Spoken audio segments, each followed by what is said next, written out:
Et mes paroles valent cher. Salut à tous, j'espère que vous allez bien. Le chairman pour vous servir. Cette semaine sera particulière. On voudrait mettre en avant le fléau des drogues, héroïne, crack, cocaïne et plein d'autres nouvelles drogues qui arrivent pour bousiller nos jeunes, mais pas que. Pour matraquer nos jeunes, mais pas que. Pour percuter nos jeunes, mais pas que. Raison pour laquelle nous avons donné la parole à un riverain, à un policier et à une toxicomane. On a besoin de vous. PDG, let's get it. We hustle, baby.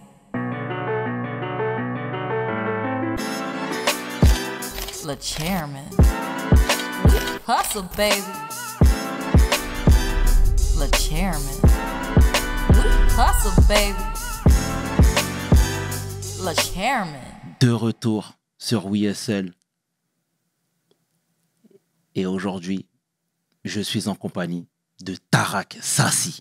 Take a seat. Bonjour. Go. Salut Tarak, comment tu vas? Ça va très bien. Bien. Heureux d'être dans tes studios et on est très très bien accueillis. Merci d'avoir accepté l'invitation, Tarak. C'est un plaisir. C'est important de te recevoir. Est-ce que tu peux te présenter, s'il te plaît, en quelques lignes pour celles et ceux qui ne te connaissent pas? Alors, je suis Tarak Sassi. J'aime me revendiquer comme binational. J'aime bien dire, voilà, je suis tunisien et j'ai la nationalité aussi française.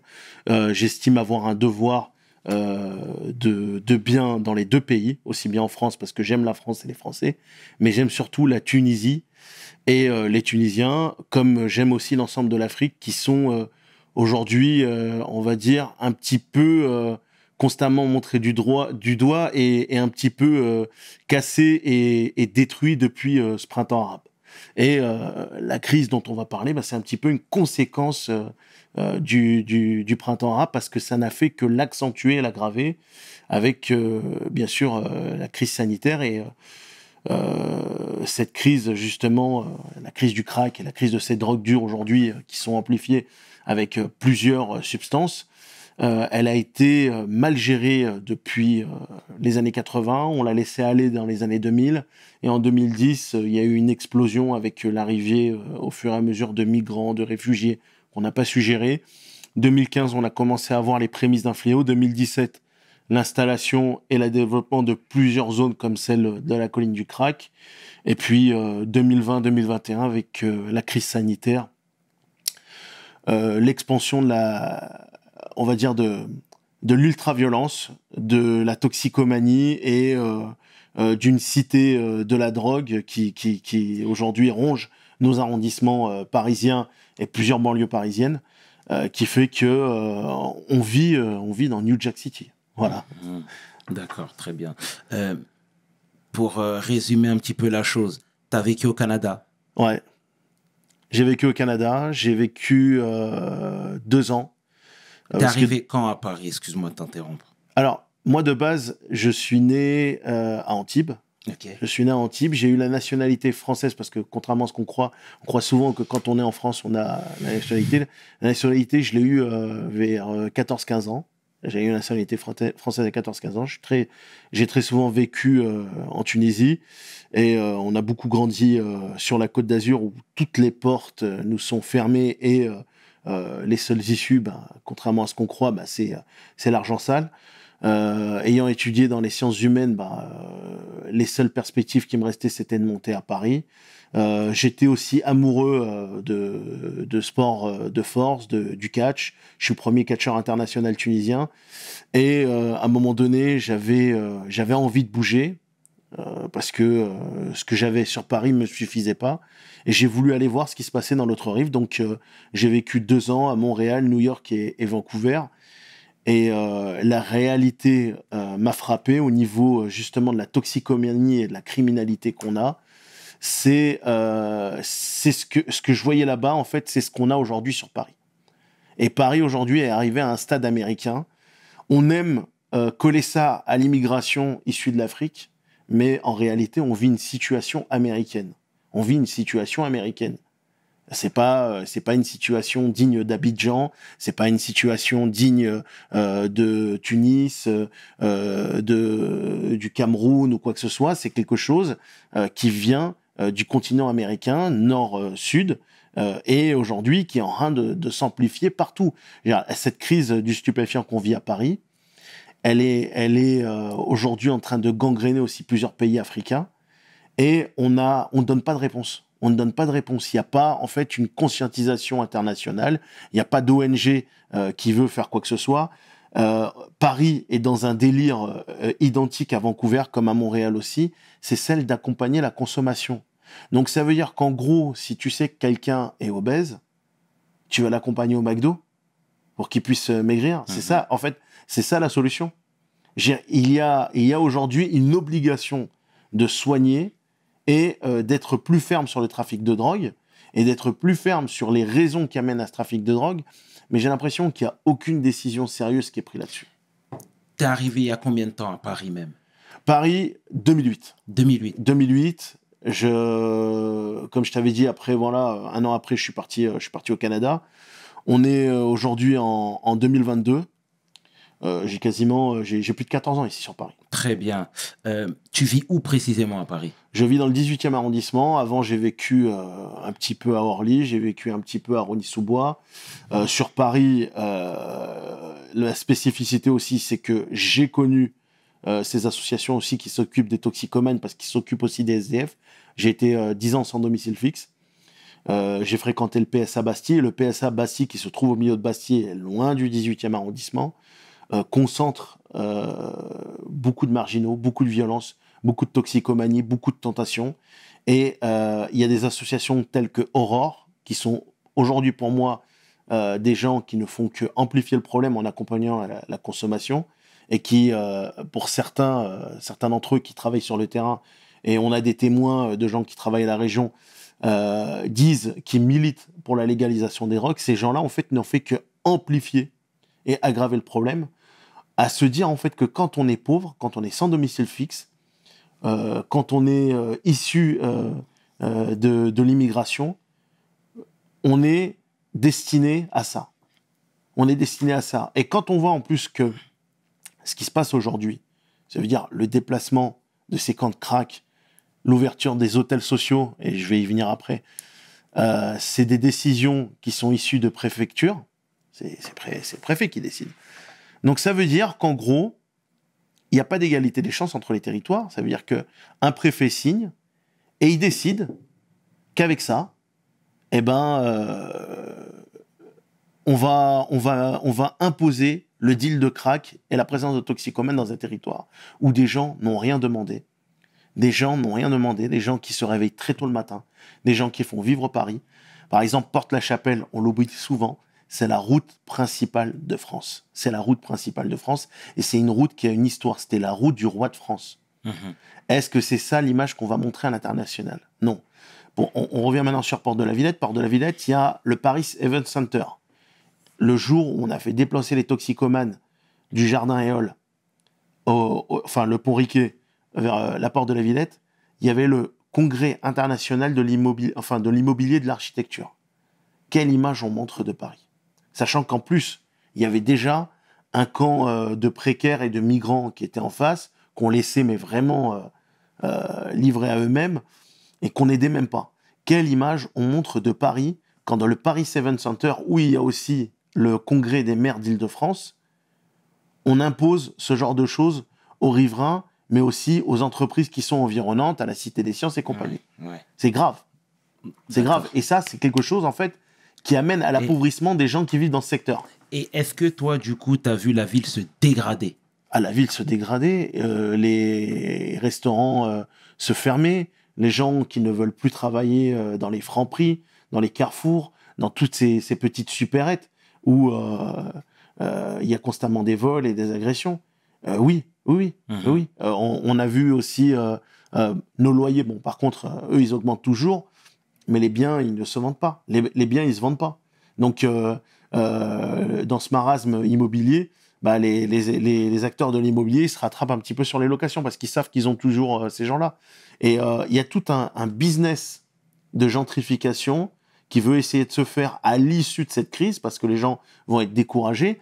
Et d'ailleurs, on a eu le cas à Aubervilliers-Pantin d'une agent immobilier qui a infiltré les collectifs qu'on a fondés, Collectif 93 Anti-Crack, qu'on a retrouvé ensuite à marcher avec Éric Zemmour, qui se présentait comme étant de droite, qui vraiment était dans un grand plan de gentrification et limite à travailler avec des élus locaux de droite et de gauche sur la privatisation des HLM.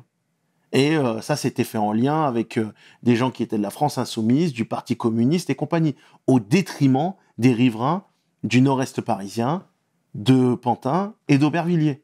C'est dire vraiment, voilà, que on a créé une crise, on la laisse s'amplifier, et ceux qui subissent, c'est nous. Mais c'est intéressant ce que tu dis, parce que toi, tu mets directement l'aspect politique sur tout ce marasme-là. Tu vois, pourquoi ? Parce que les gens peuvent se dire directement, ouais, mais il va loin dans ses propos, il faut plutôt gérer ce qui se passe en bas de la maison. Toi, tu as plutôt tendance à viser le haut. Moi, je vise le haut, en fait, parce que, clairement, on vit dans une crise, un fléau, c'est un fléau international. Il faut savoir qu'aujourd'hui, en l'espace de 2 mois, on est passé de 40 000 consommateurs nationaux de crack à 60 000. On est quasiment à 60 000. Ça avance tous les 2 mois de 10 000 consommateurs. C'est un fléau énorme. On concentre plus de 30 000 consommateurs rien qu'en Île-de-France. 2 millions de consommateurs de drogue, 3 millions de consommateurs de drogue, c'est la France, le pays numéro 1 où il y a le plus de consommateurs de drogue.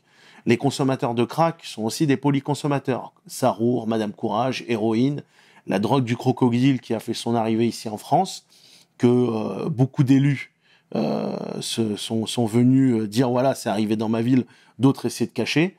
Et ça, en fait, qu'est-ce qui se passe ? C'est une meilleure manière, en fait, de pouvoir, en quelque sorte, engendrer des profits, déstabiliser certains territoires. Et on l'a vu, que ce soit dans les quartiers de Los Angeles, que ce soit dans la gentrification ensuite de Harlem, de Brooklyn, du Bronx, dans la transformation de New York. Et qu'est-ce qui s'est passé ? C'est qu'à chaque fois, on fait encore plus reculer cette toxicomanie. Le Hauts-de-France, c'est un territoire où il y a une forte toxicomanie et il y a un recul justement de cette population pauvre, avec bien sûr en conséquence des toxicomanes aussi qui reculent et qui se concentrent de plus en plus dans les régions périphériques. Pourquoi ? Parce qu'il y a un but, premièrement, de gentrification, mais ensuite, vraiment, de casser une classe populaire qu'on aimerait faire dégager. Laquelle ? La nôtre. Ceux qui touchent moins de 2 000 euros par mois. Et aujourd'hui, maintenant, le SMIC ne suffit pas. Quand tu regardes aujourd'hui les prix de l'immobilier, pour avoir un 3 pièces, et au minimum, tu vois, pour pouvoir vivre dignement, on va te demander 3 000 euros. Aujourd'hui, tu as des gens qui sont installés historiquement dans le 18e, dans le 19e, dans le 20e, dans le 10e, et qui ont des loyers à 700, 800, qui sont déjà assez chers, très souvent sans APL, et qui touchent à peine 1 500 euros. Quand on sait que ces gens-là, en fait, ils ne peuvent pas être l'avenir de Paris, il y a tout intérêt à les faire dégager. Donc, quand il y a des crises comme ça qui arrivent, on va pas faire en sorte justement de les arranger, on va faire en sorte de les amplifier, on va faire en sorte de les casser, et si on peut, on les récupère politiquement. Donc tous les partis politiques se déchirent pour essayer de récupérer ça. Il y en a qui veulent exister sur ça, comme le Parti communiste, la France Insoumise et Europe Écologie Les Verts, c'est le pire des fléaux, parce que c'est eux qui appellent à l'accompagnement de la consommation, et au détriment, justement, pour beaucoup d'entre eux, de cet électorat qui vote à gauche, et qui voient en fait que les gens qui sont censés les défendre, en fait, c'est ces gens-là qui les enfoncent encore plus. Et donc, pour toi, tu penses que ce problème-là aurait pu être éradiqué dès le début ? Il aurait pu être éradiqué depuis les années 80, alors qu'il était quasiment à un stade vraiment très minime. Et là, je veux dire, on peut mettre en cause, bien sûr, des élus de droite, des élus de gauche. Même si François Mitterrand était le président, le maire de Paris, c'était Jacques Chirac. On aurait pu faire les choses sérieusement, mais on a marginalisé ça, on a laissé faire. Et puis, voilà, on a eu toute une constitution du crime organisé qui s'est établie. Malheureusement, ce crime organisé, il est très souvent international. On aime très souvent salir la communauté sénégalaise en disant c'est les Modou, c'est les Sénégalais qui font ça. Mais la vérité, c'est que les Sénégalais, c'est qui? La plupart, ce sont des sans-papiers qui sont arrivés en barque, qui sont passés par l'Italie. Et quand on écoute l'interview de Inas sur BFM TV, elle était en couple avec un de ses Modou. C'est ça. Et elle a dit, clairement, c'était soit il vendait le crack, soit il était mort. Il n'y avait pas le choix. Et d'ailleurs, il a été découpé à coups de machette à côté de Porte-la-Chapelle à Colette-Besson, paix à son âme, par un consommateur toxicomane. Ces gens-là, en fait, c'est quoi? On met en place un réseau à travers une immigration spécifique pour qu'elle soit bien visible, mais les gens, en fait, qui protègent ces réseaux-là et qui fournissent et qui permettent à ces gens-là de cuisiner, ils sont tout autres. On sait qu'aujourd'hui, il y a des gangs de bikers qui sont installés vers La Chapelle et Stalingrad, qui sont connus internationalement, et je vais en nommer aucun parce que je vais faire de la pub pour personne, pour faire du transport de drogue. On sait qu'il y a beaucoup de gangs organisés, de crimes organisés issus d'Europe de l'Est, qui sont tout autour de la salle de shoot vers Gare du Nord, qui sont spécialisés dans la vente, dans le transport et dans l'autorisation. On sait aussi qu'il y a des grosses têtes algériennes qui sont au-dessus de ces Modou. Donc, il y a toute une structuration et un écosystème de cette drogue et de ce crime organisé qui implique aussi bien même certaines personnes haut placées véreuses qu'on ne veut pas regarder. Et on veut regarder ça, en fait, comme, en quelque sorte, quelque chose de banal et quelque chose, en fait, qui embête juste la vie des riverains. Alors que non, il y a des conséquences politiques, il y a des vrais intérêts pour des gens, mais vraiment haut placés, et il y a un péril pour la population et l'ensemble de la classe populaire, des gens issus de l'immigration, et une fatalité, en particulier pour les personnes de couleur noire. Aujourd'hui, les gens qui tombent le plus dans le crack, aujourd'hui, ce sont des personnes issues des pays africains, des dom-toms, et c'est une fatalité sur laquelle on ne peut pas lutter. Et là, aujourd'hui, il y a de plus en plus de blancs et de punks à chiens qui tombent là-dedans. Il y a aussi des clandestins et même des gens issus de l'immigration maghrébine qui tombent de plus en plus dedans. Mais aujourd'hui, le gros, comme aux États-Unis, le crack est en train de démolir la communauté africaine, la communauté caraïbaine. Et cette destruction, et on va dire ce fléau qui a un racisme un petit peu plus appliqué sur la communauté noire, il a fait de même aux États-Unis, il est en train de faire de même en Europe, et on veut regarder ailleurs. Et là, normalement, toutes les associations de défense africaine, de défense des Noirs, devraient être sur le terrain pour dénoncer ça, parce qu'aujourd'hui, non seulement ça détruit des familles, ça détruit des enfants, mais ça laisse une population entière qui est stigmatisée, alors que les Sénégalais, les Maliens, ce sont des gens qui se réveillent tôt pour faire vivre la France. Et c'est ce qu'on ne dit pas. Et à qui profite, encore une fois, tout ce désordre? Malheureusement, parce que les vrais décideurs sont très souvent absents, aujourd'hui, ça profite à un mec comme Éric Zemmour, qui sont venus en fait faire la propagande de Reconquête, la propagande de Génération Z, la propagande de Stanislas Rigaud, la propagande de Éric Zemmour sur le dos de notre misère, de notre souffrance. Et j'étais un des premiers à m'opposer à eux. Et j'espère que la personne en question regarde ce reportage. Morandini avait 2 gardes du corps spécifiques et il les avait mis sur moi quand j'étais là pour les empêcher de faire leur reportage parce que j'ai protesté sur leur présence. Mais justement, je t'ai vu sur le terrain et moi-même, connaissant un petit peu ton CV, ton parcours, je me suis dit que t'allais vouloir quelques explications, etc.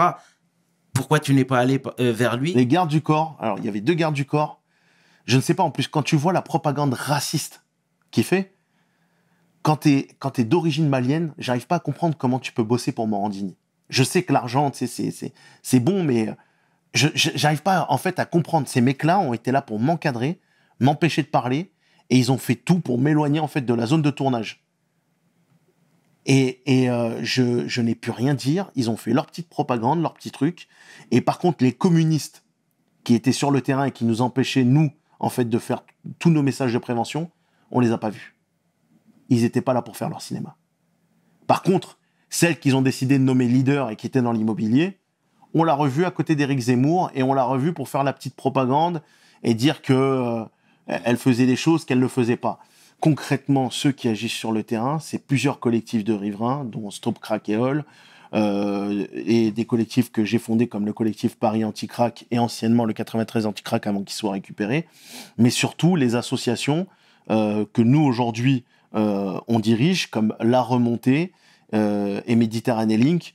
Et récemment, je veux dire, la plus grosse action qu'on a pu faire grâce à l'aide de la police, c'est de pouvoir sauver une mineure qui était captive de ce réseau justement de dealers et de toxicomanes. Andy, qui était malheureusement sous crack, prostituée et abusée par un, faut appeler un chat, un pédophile de 53 ans qui était toxicomane dealer. Très souvent, ça existe, ce genre de profil, les gens sont toxicomanes dealers, ça leur permet de payer leur consommation, mais ça leur permet aussi, voilà, je veux dire, d'entretenir un petit peu leur réseau et d'entretenir leur consommation. Et comment tu peux avoir la tête lucide en étant à la fois toxicomane et dealer?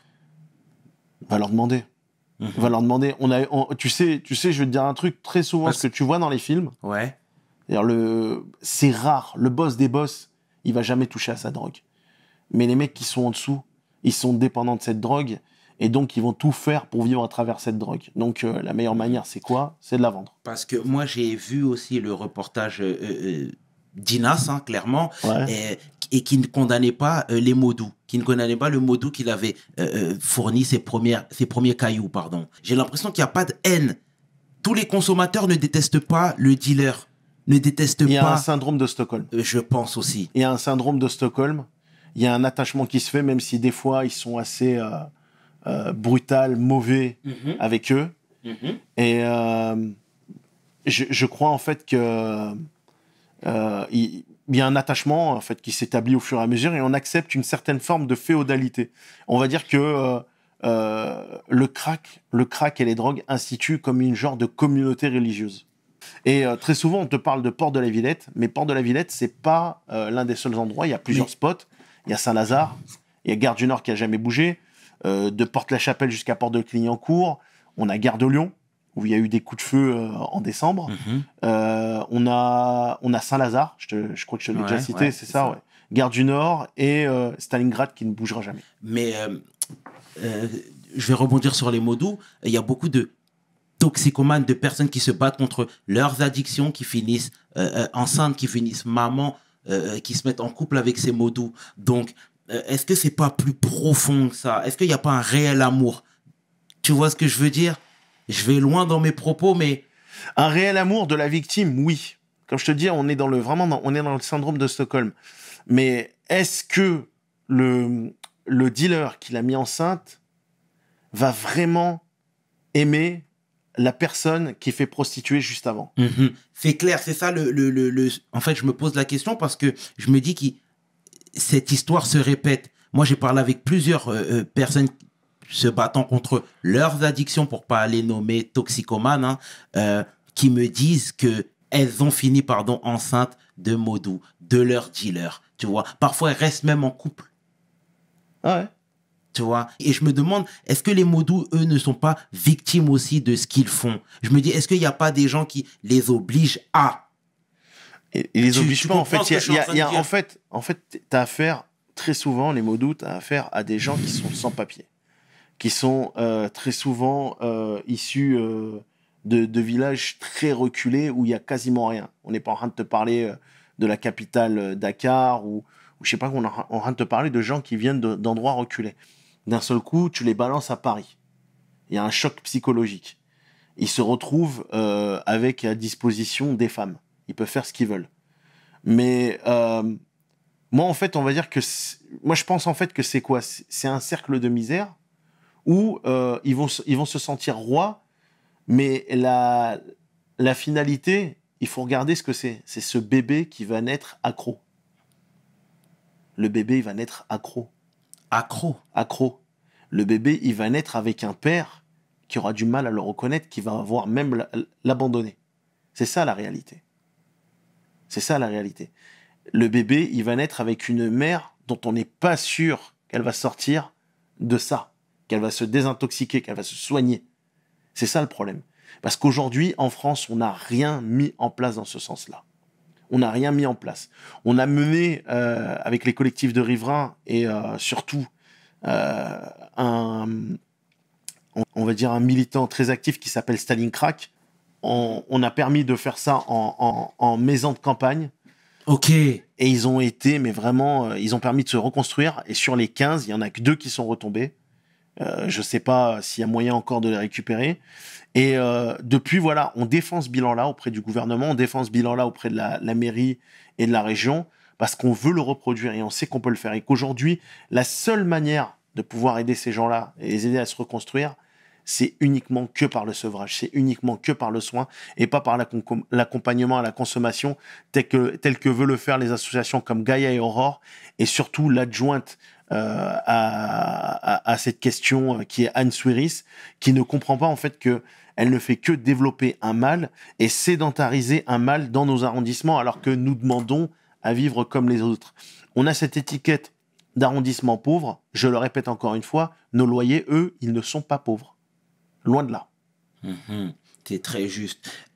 Toi qui es très calé sur les chiffres, on sait qu'aussi dans les Antilles françaises, pour être précis, il y a un taux de toxicomanes assez élevé, des gens qui consomment du crack. Apparemment, en termes de sevrage, ils sont beaucoup plus féroces. Tu peux confirmer ces dires ou pas? Ils sont beaucoup plus féroces parce que les conditions sont beaucoup plus féroces. Et ces conditions féroces, elles sont en train d'arriver ici, particulièrement en région parisienne.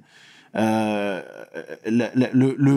coup classique, c'est qu'on est prêt à faire n'importe quoi, et c'est extrêmement violent, ça peut partir très facilement à coup de machette, pour se payer sa dose. Et il y a des toxicomanes qui peuvent escalader des immeubles, on a déjà le cas sur Paris, pour aller cambrioler des fois des apparts qui sont au 3e ou au 4e étage, mais normal. Et donc, la seule solution, c'est c'est des petites associations ou des organisations familiales ou communautaires qui prennent les gens et qui les font sevrer de force. Il y a une volonté des familles aussi, des fois, je veux dire, qui va dépasser même la volonté du gouvernement. La seule manière, en fait, de pouvoir contrer ce mal-là, c'était un sevrage vraiment, mais imposé et brutal pour certains. Et ça a payé, il y a eu des résultats sur certaines personnes. Et je pense qu'en fait, un territoire qui n'a pas les moyens de la région parisienne a été capable d'avoir des résultats. Je pense que normalement, nous ici, en région parisienne, avec tous les moyens qu'on a et les terrains hors des habitations qu'on a, on pourrait arriver à faire même mieux et voire même venir en aide aux dom-toms. Et les dom-toms, malheureusement, pourquoi ils ont été une victime prioritaire de ce fléau? Parce qu'encore une fois, il y a eu l'influence afro-caribéenne, mais en plus de ça, c'est la proximité au continent américain. Ok. Et c'est quoi, toi, ton regard sur Dorothée Pierrard?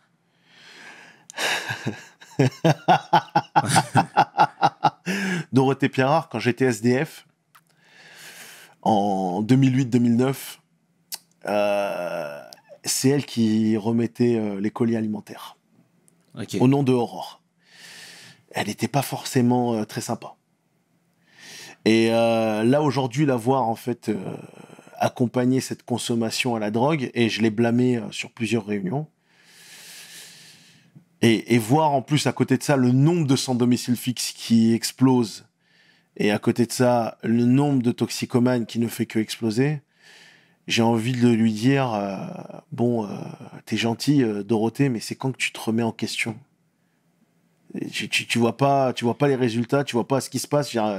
Ok, je veux bien en fait que tout ça, c'est un phénomène qui te dépasse, mais en même temps, tu ne fais rien pour arranger les choses. Si pour toi, distribuer des seringues et des pipes à crack, c'est ce qui va arranger les choses, c'est pas possible. C'est pas possible. Donc, elle pense que leur donner le matériel là serait beaucoup plus judicieux. Ok, d'accord, certes, elle donne le matériel, mais est-ce qu'elle donne la substance? Elle donne pas la substance. Donc, quand on donne le matériel, on donne la possibilité d'avoir accès enfin, la possibilité de pouvoir fumer plus de substances. Mais cette substance, il faut bien la financer. Donc, en fait, en gros, en finançant, enfin, en donnant de quoi faire, elle encourage plus la consommation. Elle motive encore plus.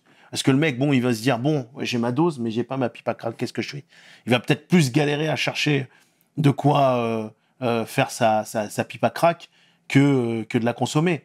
Donc, en fait, s'il y a une facilité déjà pour consommer, on va faire que augmenter le débit et la production de crack ou d'autres substances. Donc, en fait, en gros, sa stratégie, j'espère que c'est pas elle qui est unique décisionnaire de sa stratégie, parce qu'elle est complètement, mais vraiment, mais dénuée de sens. Et ce qu'elle dit, là, les braquages, on le vit encore plus depuis cette crise sanitaire. Il faut savoir que la crise sanitaire a été responsable de l'amplification du nombre de consommateurs, du nombre de drogués et du nombre de dealers, parce qu'on a cédé nos rues dans l'ensemble de Paris et des banlieues à ce trafic et aux consommateurs qui se sont installés très rapidement, par exemple, sur le pont Riquet, qui fait le trait d'union entre 19e et 18e, et qui ensuite, après, ont envahi le Jardin des Halles, repris du terrain sur toutes les stations de tramway T3B, aussi bien de Rosa Parks jusqu'à limite Porte d'Asnières. Et tout ça pourquoi? Parce qu'ils savent qu'il y a tout un accompagnement à la consommation qui leur sera toujours offert. Et que on sait aussi qu'il y a des structures qui existent juste derrière chez moi, comme le Sleep-In, à rue Pajol, où on va leur distribuer très facilement de quoi pouvoir se droguer. Mais en plus de ça, on va leur offrir un endroit où ils peuvent se reposer et dormir après avoir consommé. Et est-ce que toi, à titre personnel, tu as déjà été victime d'attaques, par exemple? Oui, pas qu'une. J'ai failli me faire crever un œil par un consommateur qui vivait à l'hôtel de Torcy. Excusez-moi de l'avoir nommé, mais bon, faut dire c'est l'établissement en question. C'est un des hôtels sociaux, justement, où est-ce que on concentre dealers, consommateurs et de la prostitution. Dans le quartier de Marx-Dormois, il y a en tout 4 hôtels sociaux qui sont concentrés. Ensuite, dans les manifestations à répétition avec les riverains, des fois, pour prendre la défense, je me suis déjà pris des coups de barre de fer, on m'a jeté des bouteilles vers moi, ça n'a jamais explosé, mais voilà, quoi, ça a été assez chaud, on nous a menacé à coups de couteau, on a déjà essayé de protéger, on a protégé des journalistes, même de CNews, malgré qu'ils nous ont ensuite trahis idéologiquement de plusieurs agressions au couteau. Et on va dire que le toxicomane comme le dealer ont très facilement le réflexe de la violence, parce qu'ils savent que derrière, il n'y aura pas de conséquences. Quand on va au tribunal de Paris et qu'on suit les affaires et on les suit, les affaires liées aux stupéfiants et au crack, il y a très peu d'application de peine. D'accord. Et c'est malheureux, mais ces cris du cœur, là, sont entendus? Je ne sais pas. On appelle depuis très longtemps déjà le président de la République à venir. On appelle les candidats à venir. On va dire que bon, déjà, il y a eu Hidalgo et Pécresse qui sont quand même venus tous les deux sur le terrain, mais il aurait fallu en faire une question principale, parce que c'est un fléau qui est en train de dévorer la France. Je tiens à dire que le crack est en train de foutre la merde à Rouen, à Bordeaux et dans plusieurs villes dont on ne soupçonne même pas en France. Et la seule chose qu'on a eue, c'est se cracher à la gueule d'avoir Éric Zemmour qui vient se déplacer ici. J'ai eu honte au nom des riverains, mais j'ai surtout eu honte de voir la prétendue représentant des riverains et du collectif qu'on a fondé marcher avec lui côte à côte et l'approuver et l'appuyer, on va dire, politiquement. Quand tu marches avec quelqu'un, c'est limite tu l'approuves, quoi. Et quand t'es là, je la nommerai pas, cette dame, parce qu'elle mérite pas qu'on la nomme, elle mérite de finir dans l'ombre. Elle mérite d'être aussi minable qu'elle a traité les riverains et qu'elle a cassé justement nos revendications. Et par contre, je nommerai le Parti communiste et je nommerai le chef de section Raphaël Pérez, qui est aussi responsable de tout ce bordel qu'on a eu à Pantin, Aubervilliers et dans le nord-est parisien. Lui, oui, je le nommerai parce que lui, il a une grosse responsabilité et c'est lui qui a mis à la tête des collectifs cette dame qui ne pense qu'à ses intérêts immobiliers, c'est tout. Et je reviens en fait sur Zemmour. Zemmour, c'est quelqu'un qui a passé son temps constamment à nous insulter sur nos noms, sur qui nous sommes, et il vient nous dire, et là, j'assume entièrement ce que je vais dire, qu'on est responsable de la drogue en France. J'aimerais le rappeler que certains de ces gros soutiens, énormes soutiens, ils sont propriétaires de cargos qui font transporter de la cocaïne. Alors, monsieur Zemmour, avant d'aller parler de Boubacar ou de Mohamed ou d'un tel, qui ont des gens au-dessus d'eux, allez vous occuper plutôt de vos gros soutiens qui ont des gros cargos et qui font venir beaucoup de choses qui ne sont pas vraiment légales. Bon, le message est passé, Tarek. Le mur de la honte. Le mur de la honte, alors je veux pas m'en faire le scoop, mais tu pourras de toute façon récupérer la vidéo, ça a été sur Le Parisien. Le mur de la honte, c'est moi qui l'ai nommé ainsi. Et après, ça a été récupéré par tout le monde, et puis ça a été récupéré politiquement. Pourquoi j'ai appelé ça le mur de la honte ? Parce que quand j'ai parlé avec Pierre Lissiat, qui est conseiller régional de notre circonscription, enfin de notre arrondissement, il m'a dit comme ça, il me l'a dit en off. Ce mur, c'est le mur de la honte. On n'est pas capable de construire des murs pour faire des lieux de soins pour les toxicomanes. Par contre, on est capable de bâtir des murs pour boucher la circulation des riverains qui vont aller prendre le métro ou se déplacer. Voilà. Et c'est pour ça qu'en fait, le mur de la honte a été dit devant Le Parisien et puis ensuite, il a été récupéré par des usurpateurs. Mais clairement, si tu veux qu'on parle dans le fond, le mur de la honte, c'est pas le fond du problème. Le mur de la honte, c'est pas le fond du problème. On va dire que c'est plutôt ce qui se passe de l'autre côté. Ça veut dire sur la place Auguste Baron. C'est ça la vraie honte. Ce qui se passe le long de la station des tramways, ce qui se passe aujourd'hui dans les stations de métro. Quand tu vas aujourd'hui à Châtelet, sortie Saint-Eustache, qui est devenu un miniature de Porte-la-Chapelle, où tu as carrément les consommateurs qui sont installés, qui fument comme ils veulent, qui font ce qu'ils veulent, et les commerçants qui sont à l'intérieur de la sortie Saint-Eustache à Châtelet, ils sont constamment agressés et ils vivent dans le danger.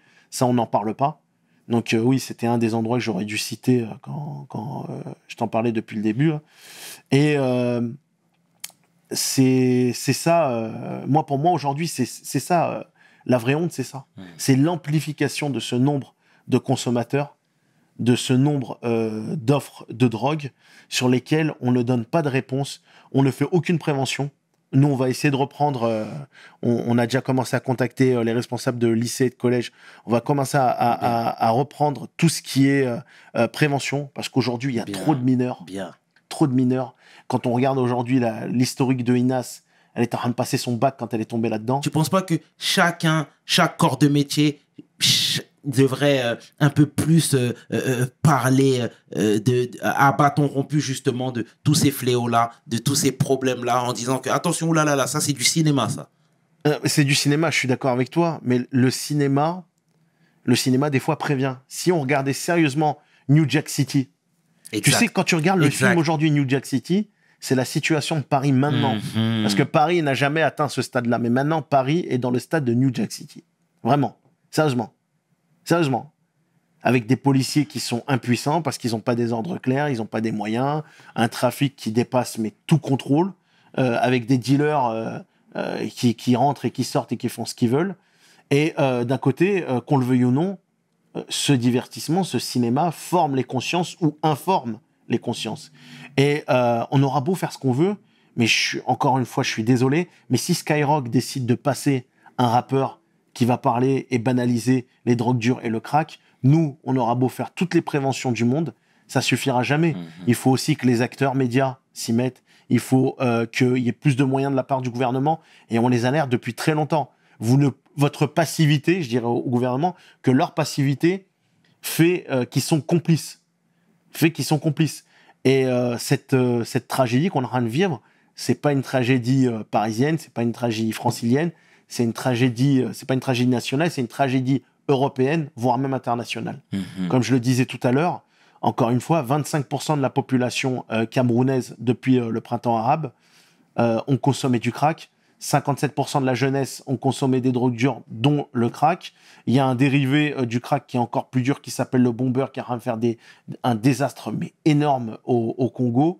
Et c'est pareil quand on regarde Guinée-Conakry, Sénégal et tous ces pays-là, où il y a, on va dire, une culture de la drogue qui se répand, mais en plus, rien pour le stopper. Et en plus, la qualité est beaucoup plus moindre, donc les désastres et les dégâts à long terme vont être beaucoup plus graves. D'accord. Et t'es papa aujourd'hui, Tarak? Non, pas encore. Pas encore. Inch'Allah bientôt. Marié, mais pas encore papa. Inch'Allah, alors, c'est tout ce que je te souhaite. Mais parce qu'il y a, comment dire, il y a les enfants qui sont généralement écartés des débats, mais c'est important de nous sensibiliser là-dessus. Aujourd'hui, toi, tu es présent à travers ton arrondissement, à travers tes actions, etc. Comment les enfants, est-ce que tu échanges avec eux? Qu'est-ce qu'ils te disent quand ils voient les gens déambuler un petit peu partout avec des allures parfois un petit peu bizarres dues aux consommations? C'est quoi le feeling? C'est quoi le ressenti? Alors, les gamins, certains ont peur et veulent plus aller au collège. Donc, ça crée des embrouilles. D'autres se retrouvent à taper certains toxicomanes. Et puis d'autres se plaignent que des dealers viennent essayer de les convertir pour devenir soit consommateurs, soit dealers. Voilà ce qu'on leur remonte aujourd'hui. Et puis, je suis désolé encore de revenir sur le rap, mais quand tu as une mère de famille avec son fils qui revient avec un gamin qui a été influencé par GTA et aussi par le rap, sans cette fois-ci nommer qui que ce soit précisément, sur la question du crack et la question de la vente des drogues, et qu'elle se sent désarmée, là au-dessus, tu vois en fait qu'il y a une fatalité, et que tu auras beau avoir toutes les bonnes intentions du monde, si tu n'as pas les moyens de leur faire comprendre, et surtout de leur montrer les conséquences de ce qu'amènent les drogues, on n'y arrivera jamais.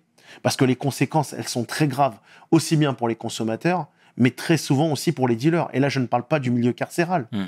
Les règlements de compte dont on nous parle à Marseille, ils ont lieu constamment ici en Île-de-France. Se faire brûler dans le coffre d'une voiture, c'est banal. C'est devenu banal. L'un des départements le plus meurtri au niveau du trafic de drogue, c'est pas la Seine-Saint-Denis, c'est l'Essonne. Il y a tellement de guerres de pouvoir là-dessus qu'il y a rien qui est fait sérieusement. Il y a rien qui est fait sérieusement. Et en fait, on voit de plus en plus de jeunes soit devenir consommateurs, soit se tourner dans le business de la drogue. Et on voit que le shit perd du terrain parce que c'est limite devenu de plus en plus facile d'avoir accès à du shit. Tu commandes, ça arrive chez toi, il n'y a pas de problème. Et de plus en plus qui se tournent vers les drogues dures, dont le crack. Et de plus en plus de gens qui se mettent à la cuisine du crack. C'est ça le gros fléau. Et ça le gros fléau. Et le risque, en fait, c'est que un jour, en fait, il y a une telle quantité, il y a une telle manière de répandre cette drogue-là, qu'on se retrouve, en fait, à ce que des gamins du plus jeune âge se retrouvent avec ce genre de substance dans leur établissement scolaire. Et là, à partir de là, je peux te dire que la société, elle a perdu. Ok. Et comment, toi, tu vois l'avenir, Tarak? L'avenir, toujours sur le terrain. Toujours sur le terrain, mais il va falloir que le gouvernement ouvre les yeux et arrête de nous ignorer. Il va falloir que les vrais décideurs mettent les moyens. Il va falloir que les associations qui étaient sur le terrain et qui ont été abandonnées, qui ne sont plus subventionnées avec la crise sanitaire, retrouvent des moyens. C'est le cas aujourd'hui de notre association qui galère. Donc nous, maintenant, on est en train de reprendre des actions exprès justement pour trouver des financements. On organise des dîners, on va organiser des événements sportifs pour essayer justement de faire entrer un maximum de recettes, parce que le carburant pour se déplacer, il faut le financer. C'est clair. Mais en attendant, les moyens sont là, et à chaque fois, il y a toujours des excuses pour ralentir l'obtention de subventions. C'est la crise sanitaire, c'est la guerre en Ukraine, et là maintenant, c'est les présidentielles. Aujourd'hui, il y a les acteurs de terrain et il y a les subventions. Il faut qu'il y ait une administration qui aide ces acteurs de terrain. Sinon, on n'y arrivera jamais. On n'y arrivera jamais et surtout, il faut mettre les moyens. Et c'est l'absence de ces acteurs de terrain qui fait qu'aujourd'hui, on a une explosion de la toxicomanie, qu'il y a moins de prévention et que les riverains se sentent abandonnés.